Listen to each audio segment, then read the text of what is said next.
Welcome to another exciting episode of the NIDS View, a weekly show of the National Institute for Deterrence Studies, where we are advancing peace, promoting stability, and helping you to think deterrence. Each week we will discuss and analyze a recent topic and provide insight to how it affects our national deterrence. The view of the hosts and guests are their own. We hope you enjoy the show. Welcome back to another great episode of the NIDS View. Of course, I am still Adam Lowther, and Curtis McGiffin is still himself. Hello. Jim I'm Petrosky, not sure who I am. We don't know which of his many personalities has showed up this week, but he's a one of regular them's Sybil here. over here.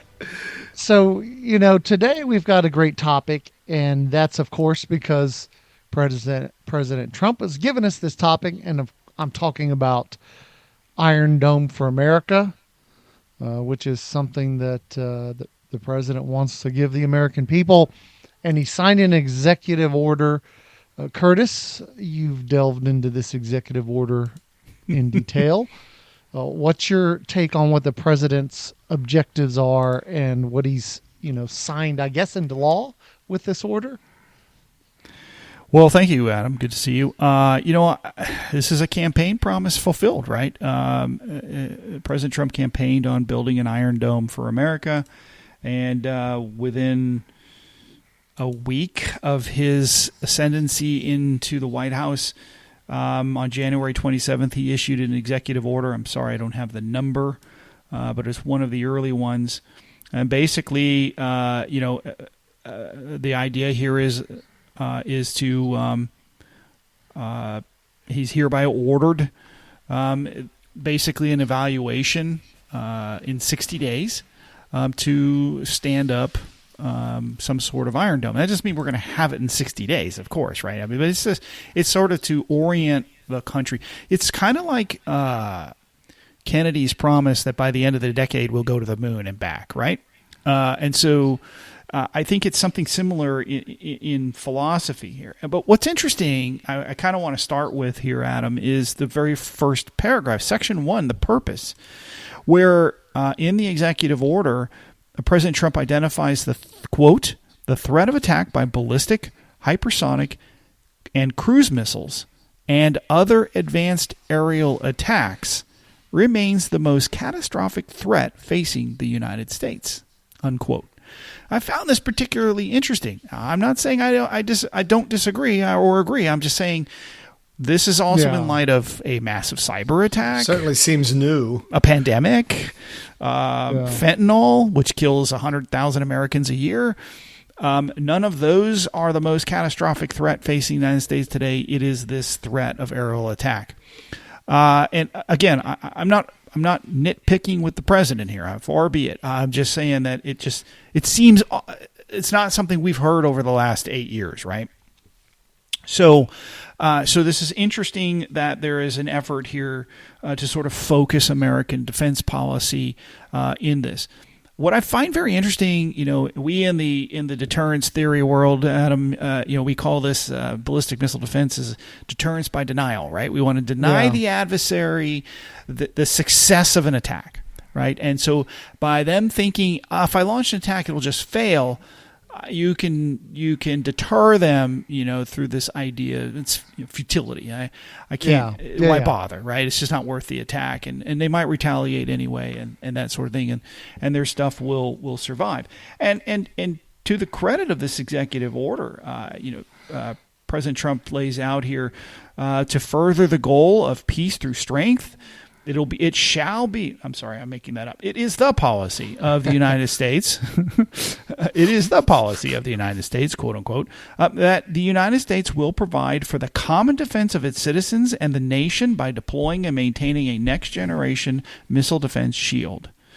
The United States will deter and defend its citizens and critical infrastructure against any foreign aerial attack on the homeland, and the United States will guarantee a secure second strike capability. That's nuclear retaliation. Those are the three policy purposes, if you will. And I think this is very noble because the language is, to me, very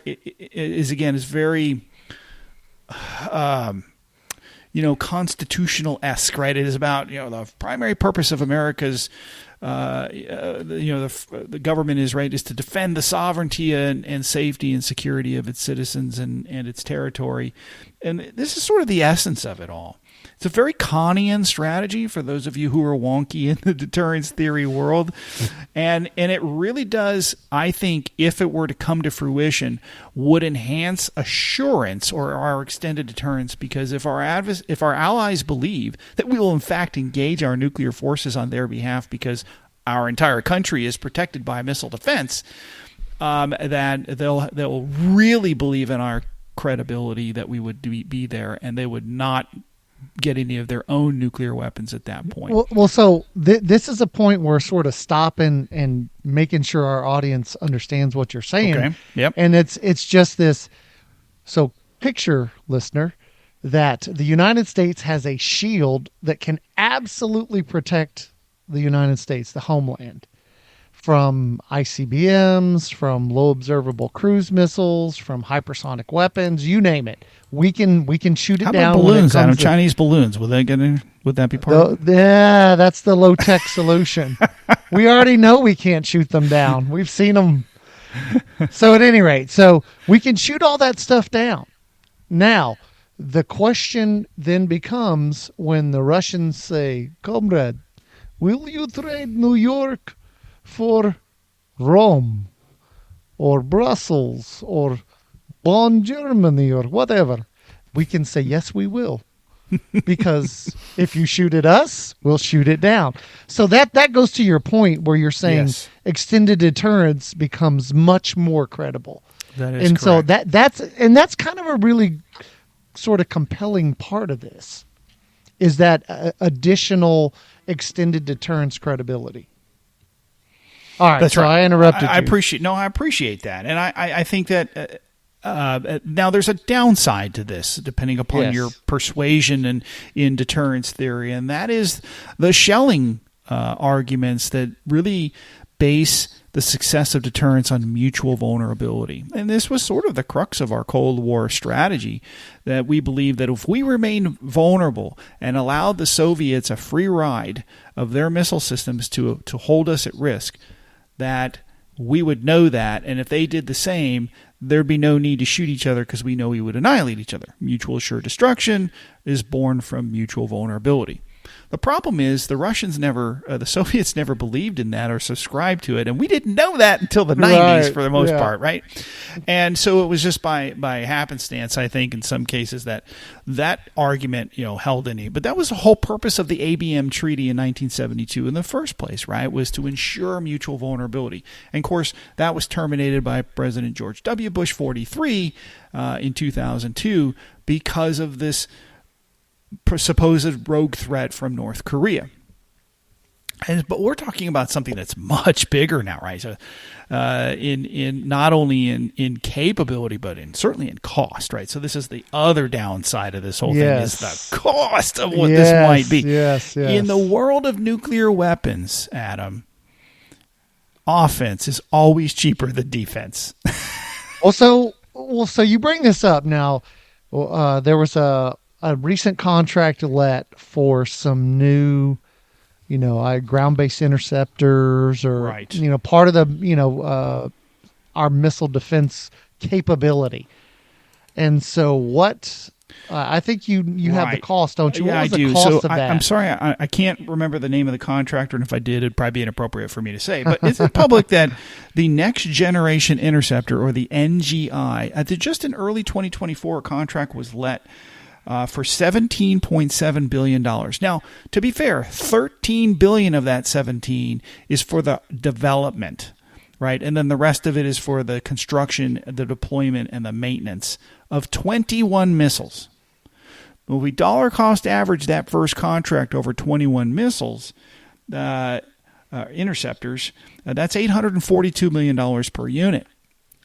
Now, I would point out, Adam, that the Sentinel ICBM, even after the Nunn-McCurdy breach, is supposed to be costed out at about $162 million per unit. So roughly a quarter of the cost of one NGI would be the cost of offense in the Sentinel. And so if you subscribe to the mutual vulnerability paradigm, which I would discount would even exist today, but for the most part, offense is much cheaper by about 75%.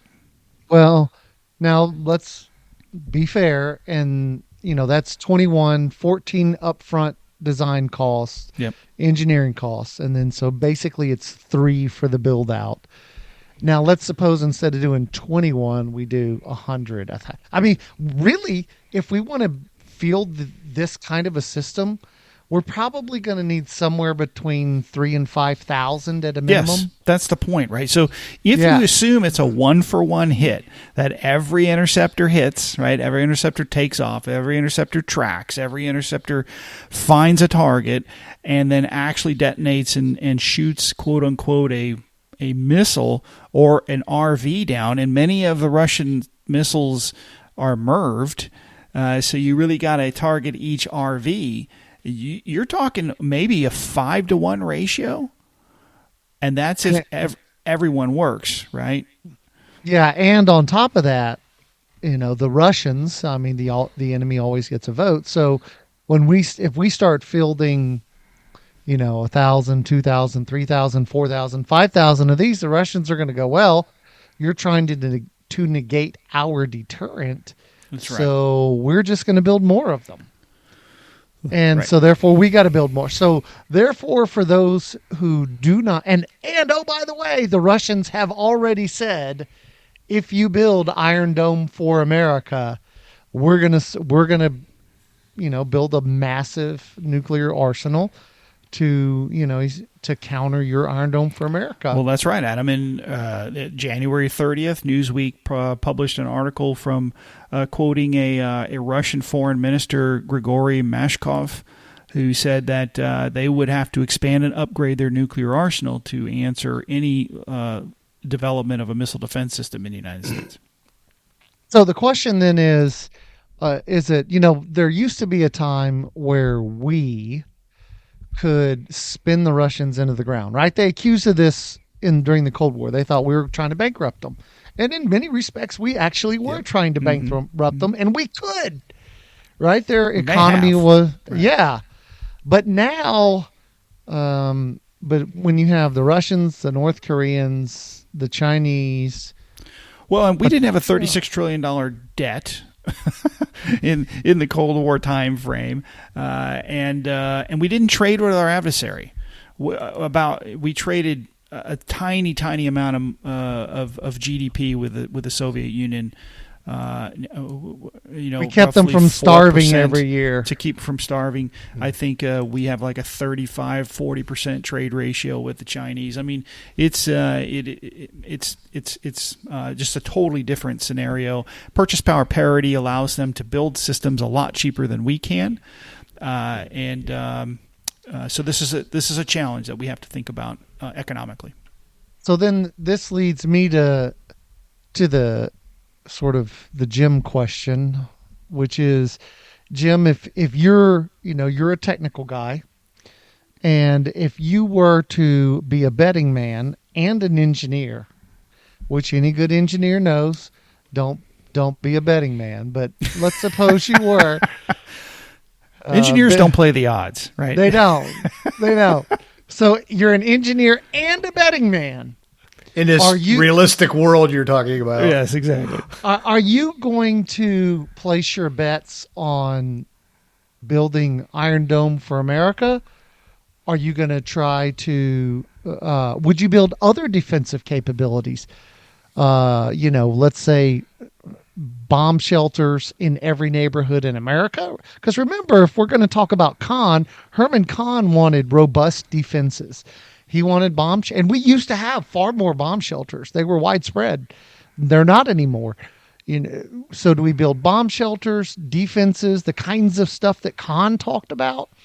Or do we build, more offensive capabilities, both numbers and variety? Because that's, we've got our modernization program is build new stuff that's the same as what we've always had, but just new versions. But do we build new and different? Or do we build more robust cyber capabilities? Or, what if you're going to bet on what is the best approach?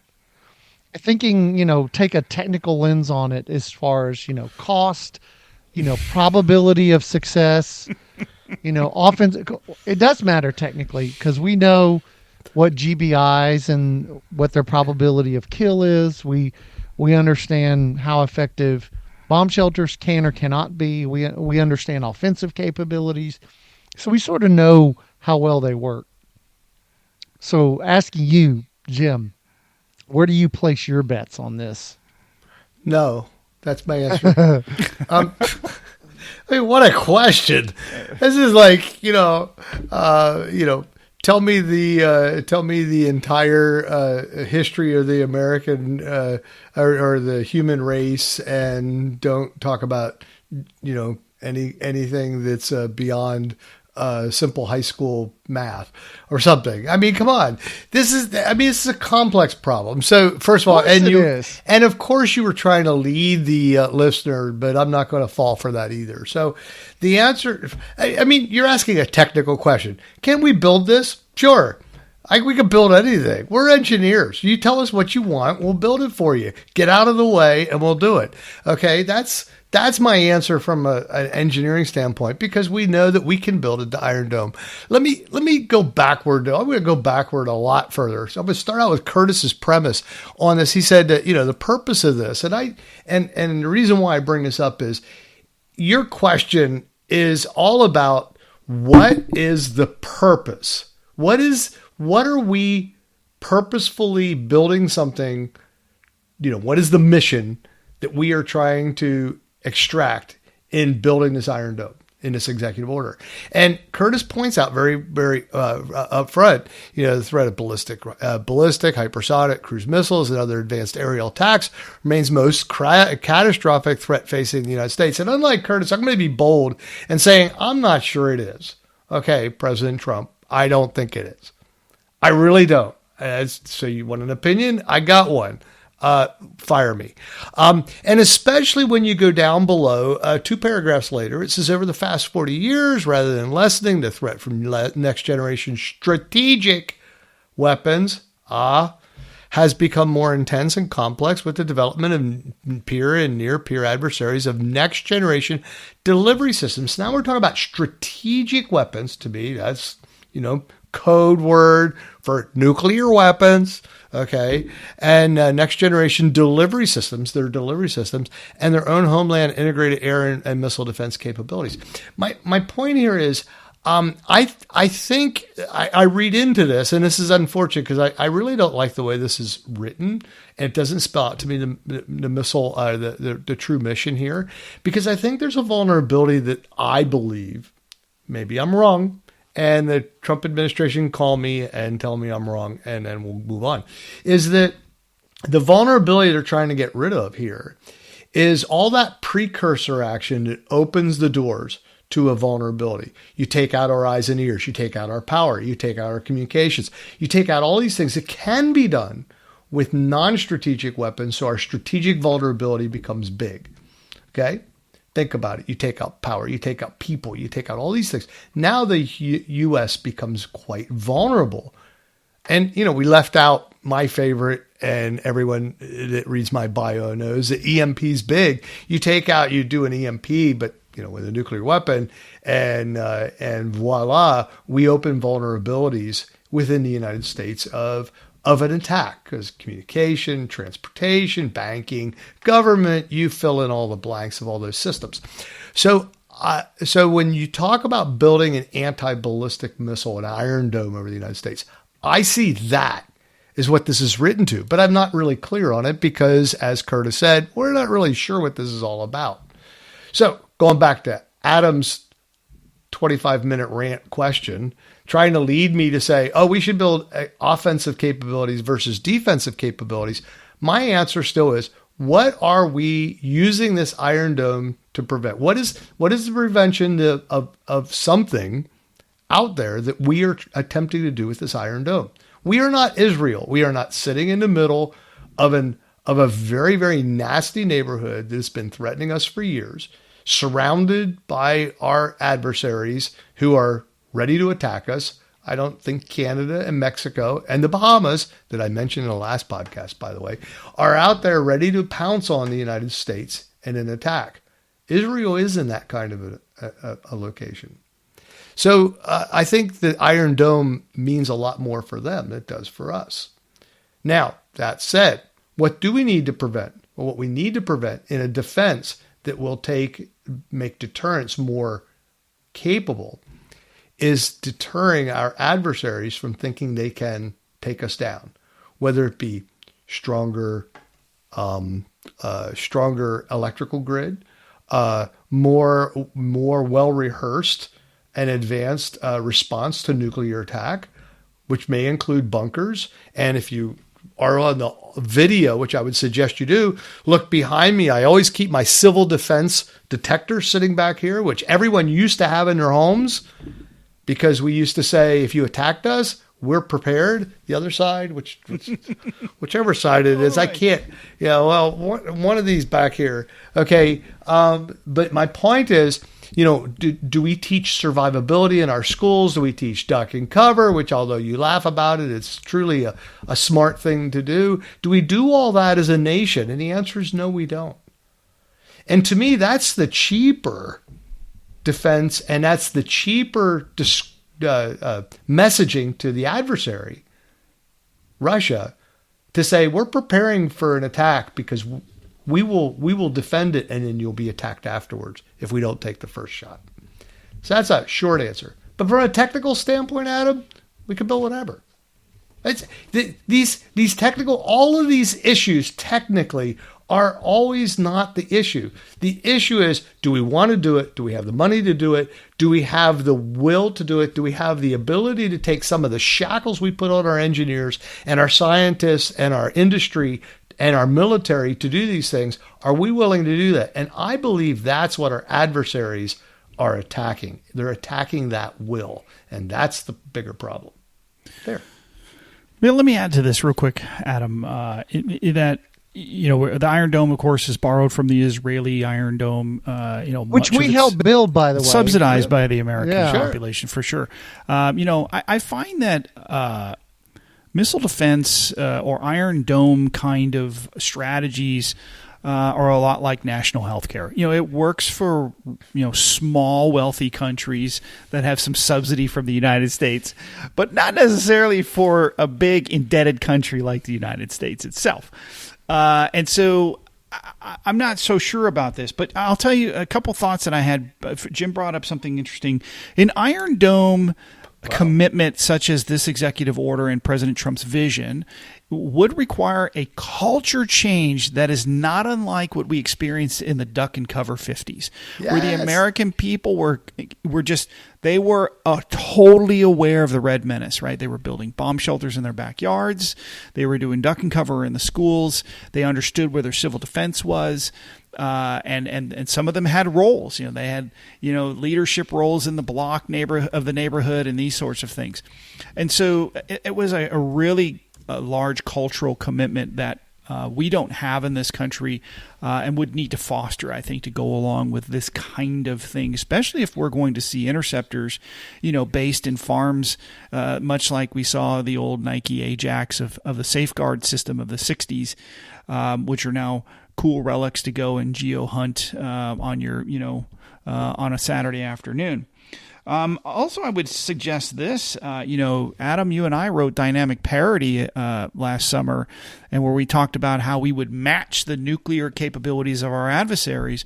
Maybe we need a dynamic parity in missile defense. Maybe we would match what they have and utilize that mechanism to ensure that they don't have more than we do, as we look at how we would measure some limited amounts of vulnerability or some versus limited amounts of missile defense. Because let's not forget, the Russians have a very good missile defense system. The Noble system is nuclear armed and is so good, as it's reported, that it will even take out LEO satellites.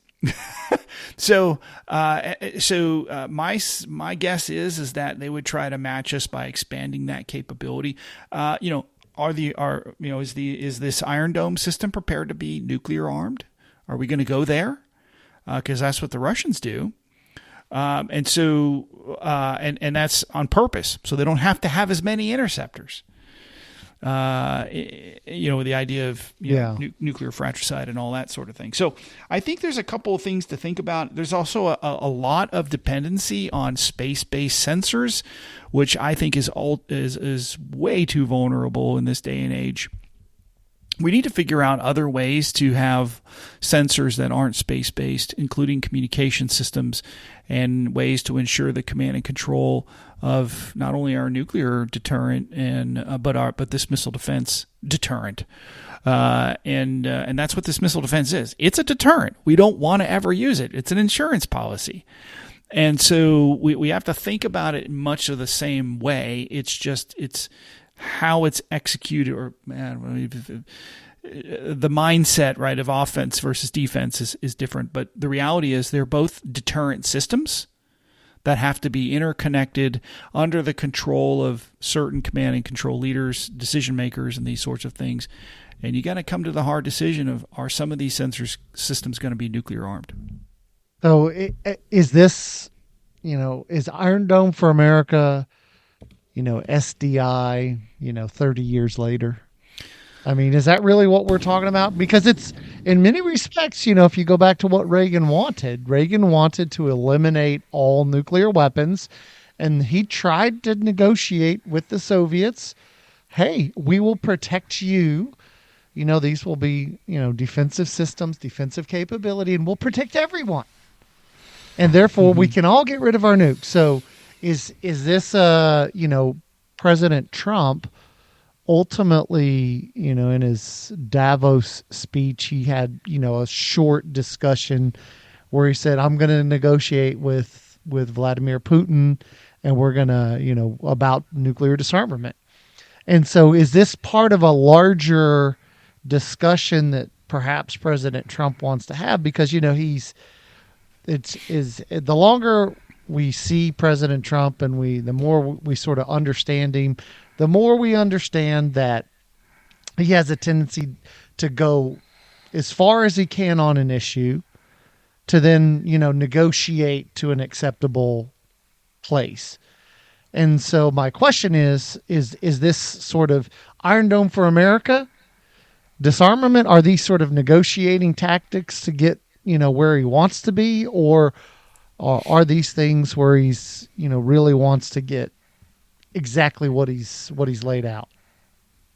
Because I don't know the answer to that one.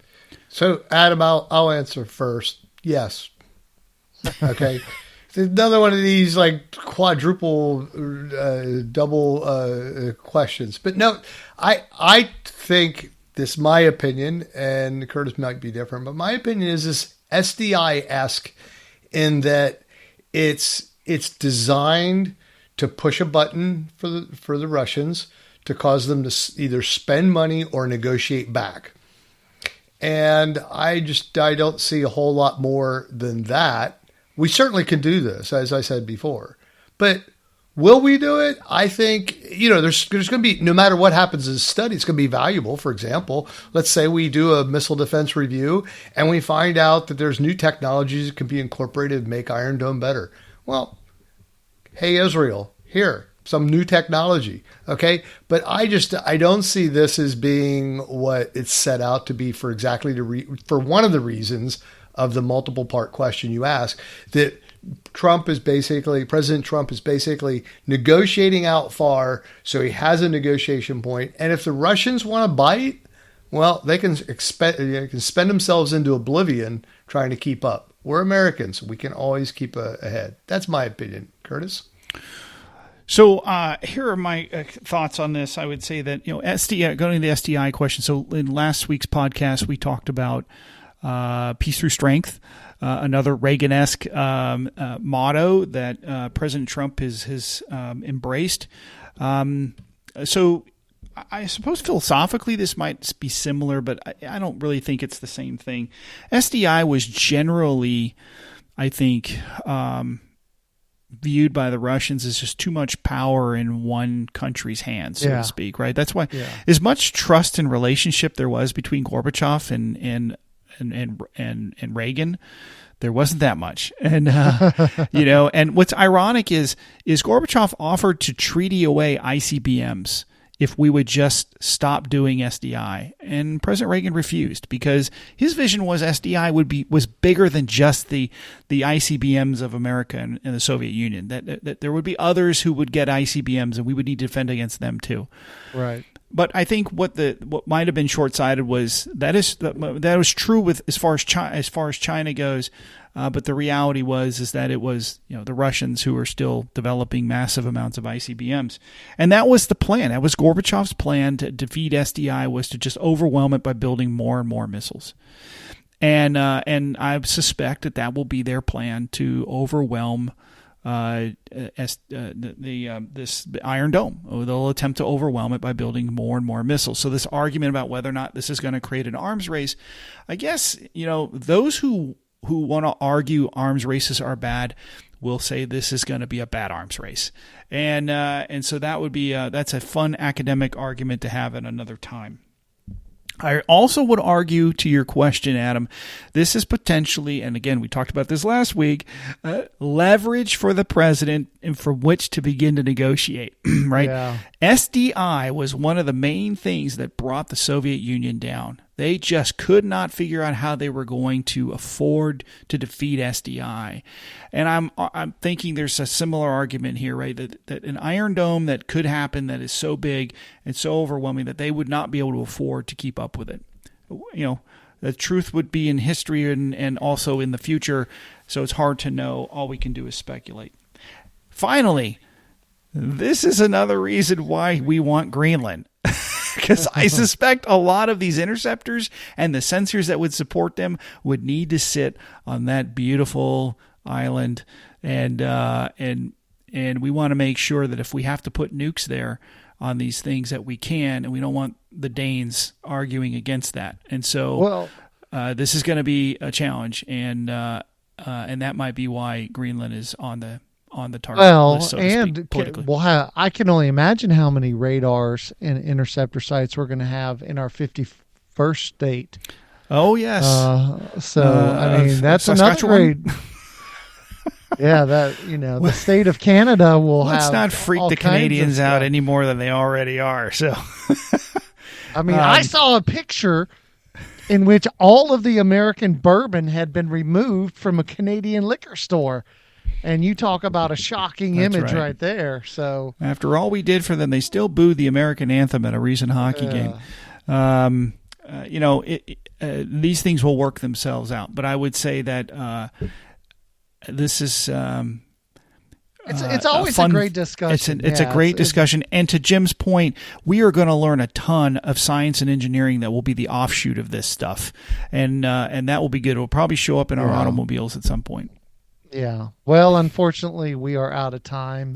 That happens to us every day, every podcast. And so I want to thanks Curtis. It was a great discussion. Thanks to Jim. His irrational optimism is always glad. It just proves that we social scientists are the true scientists because we do think rationally. So thanks to Jim. Of course, making decisions based on opinion is not really a good idea. So, of course, thanks to you, the listeners. We wouldn't be here if it weren't for you. Hopefully, if you don't find it informative, perhaps you find it entertaining, because we always try to do a little bit of both. And of course, we want to remind you there's a great HUSI event that'll be coming up. Look on the website for that. There's new articles Monday, Tuesday, and Thursday of every week at Global Security Review. And then we repost articles we've read and liked. We do that just about every day at Global Security Review. And then, of course, the Twitter. Curtis is always up on the Twitter, posting new stuff. Elon calls that the X. Oh, the X. Sorry, the X. And he's doing that. He's Xing all the time. And so Twixing, I think they call it. I'm not Twixing, sure. Okay. So there's always, informational stuff. There's old podcasts. We've Deterrence Down Under. They have their own logo now. Go check out their new logo as a podcast. As part of our podcasting network. That's right. Yeah, Real Space Strategies is doing some live podcasting.